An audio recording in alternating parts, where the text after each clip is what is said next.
नुसतं ऐकण्यानं वारकरी संप्रदायाच्या परंपरेचं ज्ञान होत नाही, ती माहिती होते.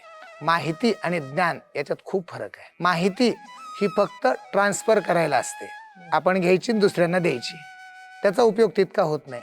तुम्हाला तुमच्या जीवनात आमूलाग्र बदल घडवायचा असेल तर ज्यांनी या परंपरेनं सेवापूर्वक केलेलं आहे, ऐकलेलं आहे, अभ्यास केलेला आहे, अनुभवलेलं आहे आणि ते सांगतात, त्यांच्या सेवेत तुम्ही जा आणि मग त्यांचं ऐका, मग त्याचा परिणाम तुम्हाला मिळेल. हा संप्रदाय फक्त बोलणाऱ्यांचा नाही तर साधना करून बोलणाऱ्यांचा आहे.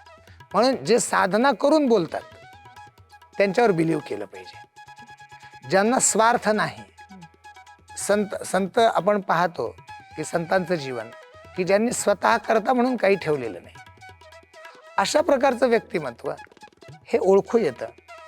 आणि या साधनेत असलेल्या अशा व्यक्तिमत्वांकडून आपण ऐकलं पाहिजे आणि ते सुद्धा आपण नुसतं ऐकलं नाही पाहिजे, त्यांची सेवा आपल्याला घडली पाहिजे.